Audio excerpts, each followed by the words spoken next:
आप सभी लोग ऑनलाइन स्टडी के हमारे इस चैनल में आप सभी का स्वागत है। आज हम 12th फिजिक्स का चैप्टर नंबर 10 का पार्ट नंबर 10 कराने जा रहे हैं। चैप्टर नंबर 10 है अल्टरनेटिंग करंट, दैट इज प्रत्यावर्ती धारा। और आज के टॉपिक में हम सीरीज एलसीआर रेजोनेंस सर्किट कराने जा रहे हैं। दैट मींस के अनुनादी स्थिति बताने जा रहे हैं एलसीआर सर्किट की। एलसीआर सर्किट वैसे मैंने पढ़ा दिया है, बेसिक चीजें एलसीआर सर्किट में क्या होता है, कुछ डेरिवेशंस करा दिए हैं। तो इससे अभी ये पार्ट 10 है और पार्ट 9 में वो सारी चीजें लिख रखी हैं, तो उसको एक बार जाके देख लीजिए, आपको समझ में आ जाएगा। और उसके अगला वाला टॉपिक है ये अनुनादी कंडीशन। तो वीडियो को स्टार्ट करने से पहले से लाइक, सब्सक्राइब और शेयर कर दीजिए। तो बिना टाइम वेस्ट किए हम अपने टॉपिक पर आ जाते हैं, दैट इज अनुनादी एलसीआर परपथ। तो यहाँ पर अनुनादी कंडीशन होती क्या है बेसिकली। तो सबसे पहले हम लिख लेते हैं कि इसमें रेजिस्टेंस होता है, प्रतिबाधा होती है, वो किसके बराबर होती है, वो होती है root of R square plus XL minus XC का स्क्वायर, ये होती है, या एक्सी माइनस एक्सएल कुछ भी लिख लो, माइनस कॉमन लेंगे तो वो इस बाहर जाके स्क्वायर में प्लस ही हो जाएगा। तो ये होती है। और यहाँ पे देखो सब मिनिमम ये कब हो सकता है, जब मिनिमम कब हो सकता है, इसकी वैल्यू जब मिनिमम हो सकती है, इसकी तो जीरो नहीं हो सकती, लेकिन अगर इसकी वैल्यू जीरो हो जाए तब इसकी पूरे की वैल्यू मिनिमम हो जाएगी। वो कैसे तो हमें मिनिमम फाइंड करना है, दैट इज कि ये देखो ये दोनों स्क्वायर है, तो दोनों की पॉजिटिव वैल्यू आएगी, तो ये तो कम हो नहीं सकता, क्योंकि भाई ये तो इससे कुछ घट नहीं रहा, प्लस नहीं हो रहा, तो कम ज्यादा नहीं हो सकता। लेकिन हाँ, यहाँ पे माइनस का चिन्ह आ रहा है, यानी अगर किसी भी वजह से इनकी वैल्यू ये दोनों बराबर हो जाएं, ये दोनों बराबर हो गए, तो सपोज करो एक्सएल बराबर एक्सी हो गया, तो एक्सएल माइनस एक्सी क्या हो जाएगा, एक्सएल माइनस एक्सी बराबर जीरो हो जाएगा। तो यानी जीरो का स्क्वायर जीरो ही होगा, क्योंकि माइनस ले नहीं सकते, माइनस में वैल्यू अगर रखेंगे तो स्क्वायर करें तो प्लस ही आएगी, यानी वैल्यू बढ़ेगी। तो मिनिमम वैल्यू इसकी क्या हो सकती है, जीरो हो सकती है। यानी कब हो सकती है, जब एक्सएल बराबर एक्सी हो, तब इसकी तब जेड मिनिमम कितना होता है, जेड मिनिमम होता है root of R square plus XL minus XC क्या आ जाएगा, जीरो आ जाएगा, जीरो का स्क्वायर दैट इज आर आ जाएगा। तो जेड मिनिमम की वैल्यू कितनी आ जाएगी, आर आ जाएगी। यानी जब इस कंडीशन में प्रतिबाधा होती है, जो रेजिस्टेंस होता है वो मिनिमम होता है। तो जब रेजिस्टेंस मिनिमम होगा तो करंट क्या होगी, करंट मैक्सिमम होगी। तो जब इस ऐसी सिचुएशन होती है जब रेजिस्टेंस मिनिमम होता है एलसीआर सर्किट में, और जो करंट है उसमें प्रवाहित धारा है सर्किट में वो मैक्सिमम होती है, तो इस कंडीशन को क्या कहते हैं, अनुनादी अवस्था कहते हैं। तो एक बार इसको थोड़ा ढंग से एक बार समझ लेते हैं, तो इसको डेफिनेशन के थ्रू समझा देते हैं। जब हम एक बार इसको वापस कर लेते हैं, इसको एक्सएल बराबर एक्सी को लिख लेते हैं। एक्सएल को लिख सकते हैं एल ओमेगा, इसको लिख सकते हैं 1/c ओमेगा। तो ये हो सकता है 2 पाई एल एफ हो जाएगा, क्योंकि ओमेगा की जगह 2 पाई एफ कर सकते हैं, तो रख दिया मैंने, ओमेगा की जगह 2 पाई एफ कर दिया, तो इधर भी 2 पाई एफ आ जाएगा, है ना।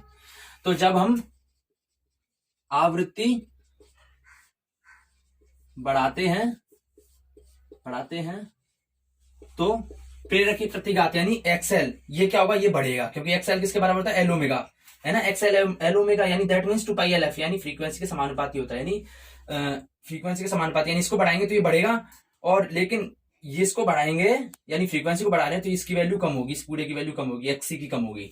आप देख सकते हैं यहाँ पे एक्सएल क्या होता है, एल ओमेगा, यानी मैं एक जगह मैंने 2 पाई एफ लिख दिया, तो 2 पाई एफ एल हो जाएगा, यानी इसको बढ़ा रहे तो एक्सएल बढ़ रहा है ना, यानी इसको बढ़ाएंगे तो एक्सएल क्या होता है, प्रेरक की प्रतिघात।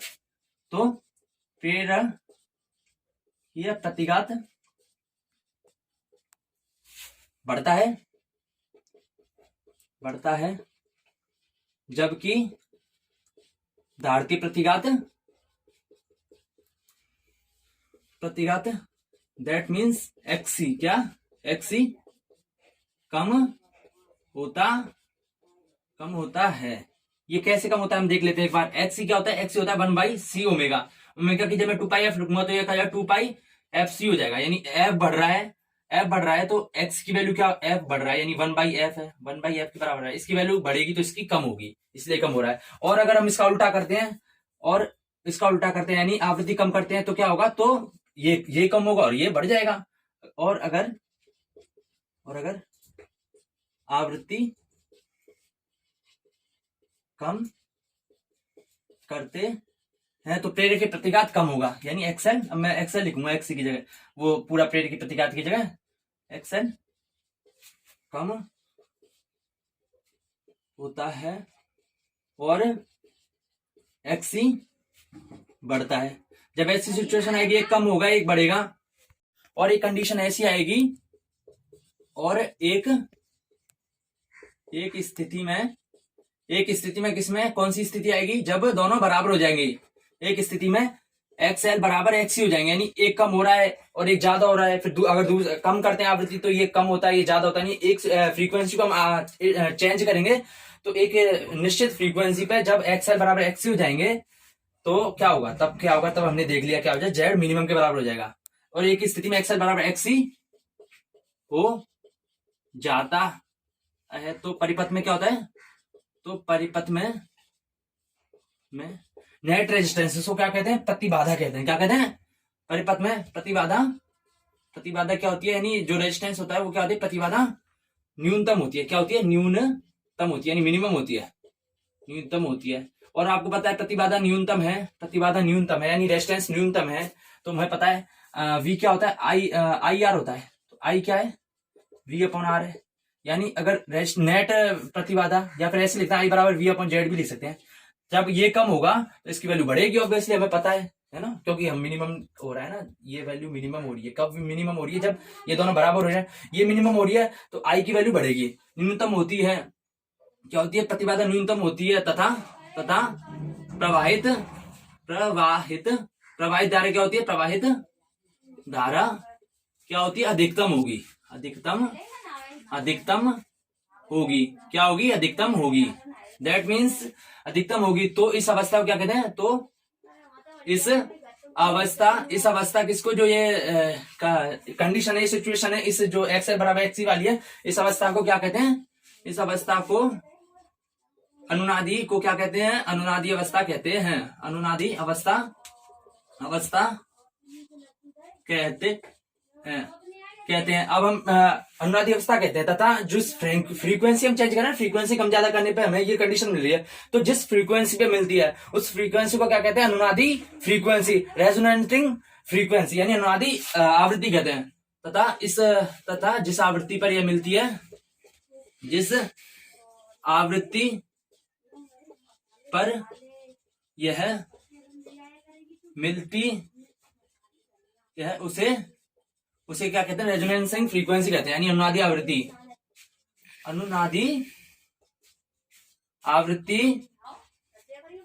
आवृत्ति कहते हैं, अनुनादी आवृत्ति कहते हैं।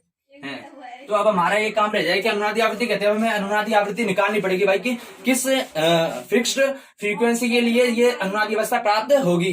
गाइस अब हम क्या करेंगे, अब हम जो फ्रीक्वेंसी है वो निकालेंगे कि किस फ्रीक्वेंसी पर होती है। तो एक बार इसको मिटा देते हैं रफ, तो एक बार इसको नोट कर लो भाई। ये वैसे जो मैंने लैंग्वेज लिखी है, लिखने में बहुत बढ़िया लिख रही है, लेकिन आपको साफ समझ में आ जाएगा कि एक निश्चित फ्रीक्वेंसी पे एक को कम करते हैं, फ्रीक्वेंसी कम ज्यादा करते हैं, तो जब दोनों बराबर हो जाएंगे, जब दोनों एक्सएल एक्सी के बराबर हो जाएंगे, तब प्रतिबाधा क्या हो जाएगी, मिनिमम हो जाएगी। प्रतिबाधा मिनिमम होगी तो आपको पता है रेजिस्टेंस मिनिमम हो रहा है तो करंट ज्यादा होगी, और जब करंट ज्यादा होगी तो करंट ज्यादा होती है तो ये सिचुएशन बनती है, कंडीशन बनती है, ये अवस्था बनती है, इसे क्या कहते हैं, अनुनादी अवस्था। और जिस आवृत्ति पे बनती है उसे क्या कहते हैं, अनुनादी आवृत्ति। तो आप आराम से समझ गए, इसमें बस समझने की जरूरत है, बाकी कुछ करने की जरूरत नहीं है। तो एक बार मिटा के लिख लेता हूँ, डेरिवेशन निकाल लेता हूँ कि भाई किस अनुनादी आवृत्ति के लिए होता है। तो मैं पहले एक बार ये नोट कर लेता हूँ, एक्सएल बराबर एक्सी हमें पता चल गया, ये हम इसी सिचुएशन का यूज करेंगे। एक बार हम दोबारा से कर लेते हैं।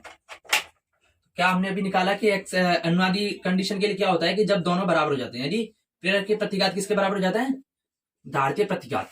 तो मैं एक्सएल को क्या लिख सकता हूँ, एल ओमेगा लिख सकता हूँ, क्या लिख सकता हूँ, एल ओमेगा, और एक्सी को लिख सकता हूँ 1/c ओमेगा, और ओमेगा की जगह मैं क्या लिख सकता हूँ, 2πf लिख सकता हूँ। तो ओमेगा की जगह 2πf कर दूंगा मैं। ऐसे इधर भी ओमेगा की जगह क्या लिख दूंगा, 2πf कर दूंगा, है ना, हो गया।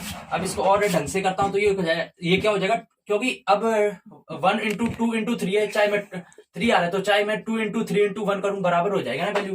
तो मैं बस थोड़ा इंटरचेंज कर दूंगा, है ना। तो बस ये करूंगा कि 2πLF हो जाएगा ये, और इधर क्या जाएगा 1/2πCF हो जाएगा, है ना। और मुझे क्या चाहिए, फ्रीक्वेंसी चाहिए, क्या चाहिए, फ्रीक्वेंसी। तो फ्रीक्वेंसी इधर भी आ रही इधर भी आ रही है, तो मैं इस फ्रीक्वेंसी को तो इस तरफ ले जाऊंगा, है ना, क्योंकि जो चीज चाहिए थी मैं उसको एक तरफ ले जाता हूँ, बाकी बच रहा है उनको दूसरी तरफ ले जाऊंगा।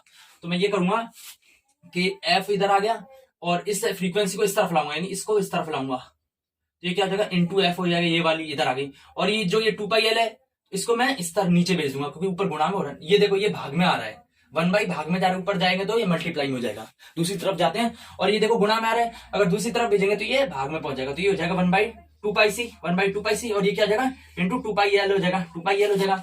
और ये f इंटू एफ क्या आ जाएगा, ये हो जाएगा f इंटू एफ क्या होता है, एफ स्क्वायर होता है, तो दो बार करो, 3 इंटू 3 निकल जाएगा, 3 का स्क्वायर हो जाएगा, बस ऐसे एफ स्क्वायर 1 ये हो जाएगा 4 पाई स्क्वायर एलसी हो जाएगा, 4 पाई स्क्वायर एलसी हो जाएगा, क्योंकि 2 into 2 4 pi into pi square और एलसी हो जाएगा।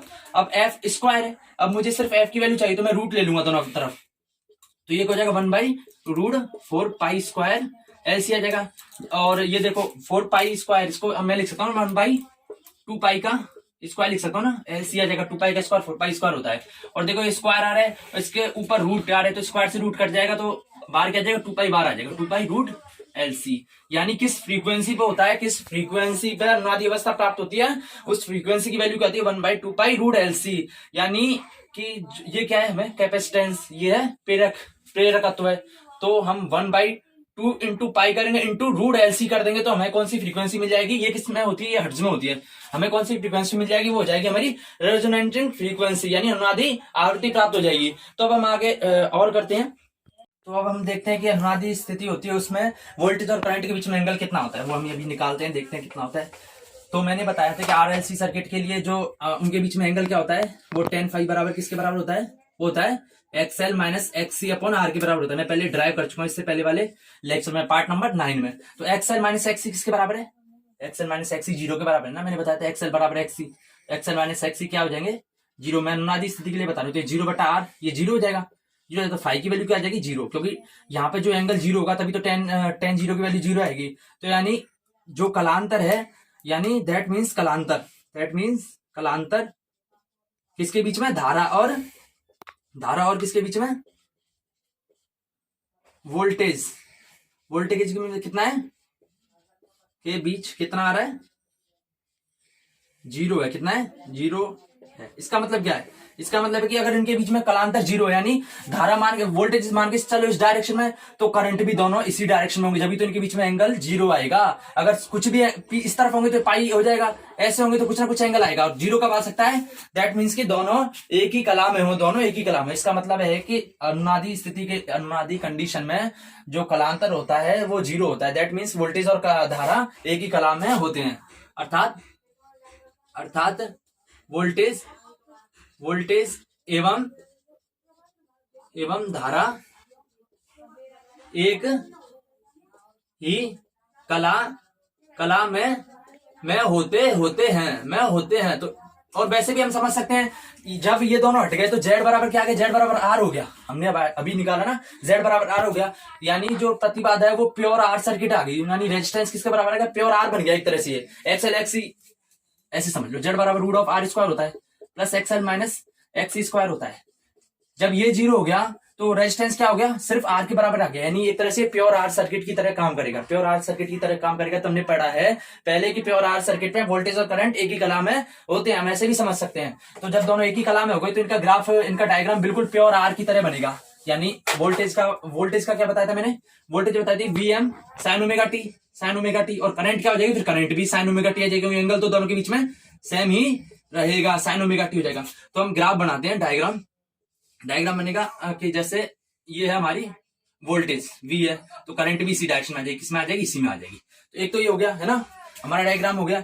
और एक सदिश आरेख बन जाएगा हमारा, भाई उनका ग्राफ बन जाएगा, graph same to same R circuit की जैसे बनेगा, जैसे ये बन गया हमारे लिए, हमने ये वोल्टेज की मान लिया, एक को बेसिस मानूंगा मैं, दूसरा मानूंगा वोल्टेज के लिए बन गया। तो जो वोल्टेज है उसी कला में ये होगा, यानी यहाँ से स्टार्ट हो रहा है तो वो भी यहीं से स्टार्ट होगा, बस इसकी वैल्यू थोड़ी कम रहेगी, 0 होगा, बस ऐसे ही होगा।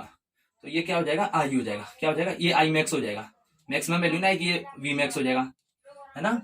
ये हो गया, तो ये हमारा सदिश रूप हो गया। और उसके अलावा हम आवृत्ति के बीच में रिलेशन खींचते हैं कि भाई आवृत्ति और रेजिस्टेंस के बीच में क्या रिलेशन होता है। तो अभी हम करते हैं, तो अब हम करते हैं प्रतिबाधा आवृत्ति परिवर्तन आरेख, यानी हम पहले पढ़ चुके हैं कि जो फ्रीक्वेंसी है उसका रेजिस्टेंस पे क्या फर्क पड़ता है, परिवर्तन आरेख। तो मैंने बताया था कि प्रतिबाधा यहाँ लिख लेंगे हम, इधर क्या आएगी, फ्रीक्वेंसी आएगी।